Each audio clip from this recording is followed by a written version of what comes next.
자, 저게 뭐냐면요. 자기 남편이 그 짓을 벌이고 나서 그 피해자가 골목길로 이제 막 피를 흘리면서 도망갔잖아요. 앞서 보셨잖아요. 저기 지금 보면 지금 골목에 서가지고 가해자의 부인이 어머 어쩜 좋아 어쩜 좋아 하면서 막 발을 동동 구르고 있는 거예요.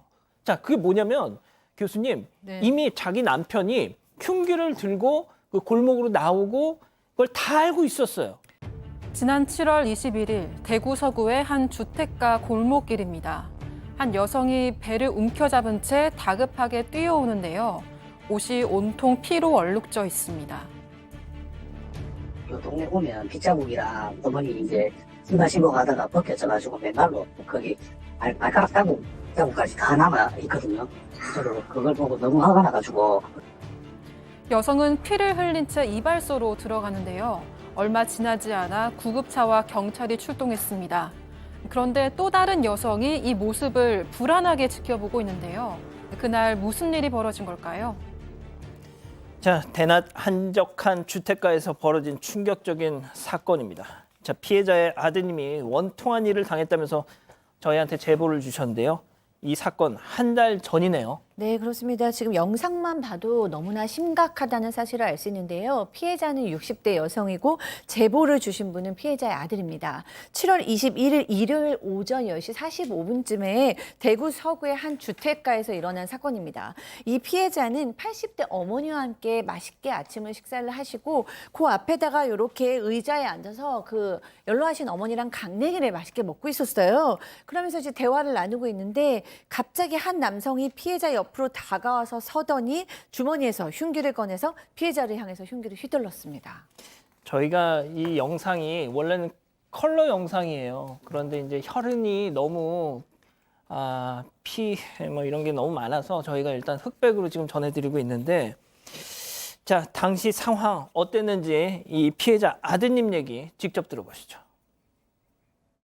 이제 어머니랑 할머니랑 이제 앞에 이제 의자 같은 거 하나 놔두고 거기 앉아서 이제 이야기하고 이렇게 있었다고 하더라고요. 이제 그 가해자는 칼을 숨기고 뒤로 삥 돌아가지고 이제 이렇게 계단 올라왔다 하더라고요. 그래가지고 어머니랑 할머니는 그 가해자가 올라오는 것도 못 보고 그리고 나서 이제 칼을 주머니에서 꺼내가지고 이제 한번 찔렀는데, 그리고 나서 한 번 더 또 찔러가지고 어머니가 그때 피신을 하게 되었고, 정말 순식간에 벌어진 일, 피해자를 향해서 흉기를 휘두른 그 가해자 남성. 근데 일면식도 없는 그런 사이가 아니었다면서요. 네, 이웃이었습니다. 맞은편에 살고 또 40년 가까이 알고 지내면서 자식들도 동창 사이고 서로 경조사를 챙기기도 했다고 합니다. 40년 이웃이요? 네, 그 당시 상황을 목격한 피해자의 어머니 주장에 따르면 대문을 여는 소리가 들렸다고 합니다. 부부가 집 밖으로 나오는구나 싶었는데 이웃 남성이 피해자 옆에 서더니 주머니에 있던 흉기를 휘두른 겁니다. 아휴. 두 집 간의 거리는 10m 정도도 안 될 만큼 가깝다고 합니다. 그래서 굳이 돌아서 먼 길로 온 점을 볼 때 이 흉기로 찌르겠다고 작정을 하고 온 거라는 생각이 들었다고 하고요. 피해자는 흉기에 찔린 후 사건 현장에서 50m 거리에 있는 이발소로 신발이 벗겨질 만큼 급하게 뛰어갔습니다. 이발소 주변 곳곳에까지 혈흔이 남아있고 옷이 다 젖었을 만큼 피를 많이 흘렸다고 합니다. 가해자 아내는 경찰이 오가는 골목길을 계속 왔다 갔다 하면서요. 불안한 표정으로 쳐다보기도 했다고 합니다. 자, 지금 골목에서 어떤 여성이 막 이렇게 뛰어가는 그 모습, 그게 바로 피해자분이 흉기에 찔리고 나서 이발소로 막 뛰어가는 장면입니다. 양 변호사님, 이발소에는 왜 달려가신 건가요? 그 피해자의 여동생분이 아버지를 모시고 가서 이발을 하고 있었다는 걸 알고 있었답니다. 그러니까 여동생에게 도움을 요청하려고 뛰어왔던 거고요. 그 이발소에 뛰어들어서 피를 흘리면서 뛰어들어가서 들어가자마자 쓰러졌고 이제 신고를 해달라고 부탁을 했습니다. 여동생은 얼마나 놀랐겠어요. 그래서 112, 119에 신고를 했고 119 구급대가 출동했고 경찰도 출동을 해서 이 남성은 현행범으로 체포를 했습니다. 자, 박 변호사님, 예. 근데 피해자분이 돌아가셨어요. 그렇죠. 지금 20cm 넘는 흉기로 몸을 관통을 했습니다. 그렇기 때문에 장기가 손상이 많이 됐고요. 수술을 한번 하고 이후 2차례, 그러니까 3차례 정도 수술을 했다고 하는데요. 수술할 때마다 좀 힘내자, 견뎌보자라고 했는데 결국은 이 사건 발생 일주일 만에 이제 사망을 한 상황이었고, 이 아들 입장에서는 내가 좀 젊으니까 오히려 내가 좀 맞았으면 하는데 부검을 좀 했다고 합니다. 부검을 해보니까 예. 건강한 30대가 칼에 이렇게 당했다도 사망할 수 있었다라는 얘기를 들으면서 본인도 만약에 맞았으면 목숨을 잃었겠다라고 생각하면서 억장이 무너져 버렸다고 합니다. 그만큼 자상의 깊이가 깊었기 때문에 30대 젊은 사람이 저런 피해를 입었어도 똑같이 목숨을 잃을 정도로 그만큼 정말 엄청난 공격이었다. 자, 40년 이웃이었습니다. 서로 경조사까지 챙기는 사이였는데 저런 짓을 저지른 겁니다. 유족들이 가장 묻고 싶은 거, 궁금한 거, 대체 왜 우리 어머니한테 저 짓을 했느냐? 자, 그 이유에 대해서 가해자는 답을 했을까요? 체크포인트 짚어보죠. 3개월 전 원한, 이게 무슨 얘기인지 피해자 아드님 얘기 직접 들어보시죠. 4, 5개월 전 사건도 자기 발판 거에서 자기 집 앞에서 털면 되는데 굳이 남의 집 앞에 전봇대 툭툭 치니까 그게 먼지가 올라와서 그거 가지고 뭐 어머니가 뭐 심하게 말한 것도 아니고 왜 여기서 터냐, 그럼 먼지가 다 들어오잖아, 이쪽 털지 말라, 거기에 대해 불만을 가져서 이랬다 하니까 경찰에 그 사건으로 감정이 쌓여도 그날 그랬으면은 미친놈이다 이라고 말 텐데 4, 5개월 전에 그러는 거를 말이 되는 소리를 해도 지금 화가 지금 안 가라앉는 상황인데 이딴 소리는 하고 자빠졌으니까 사람이.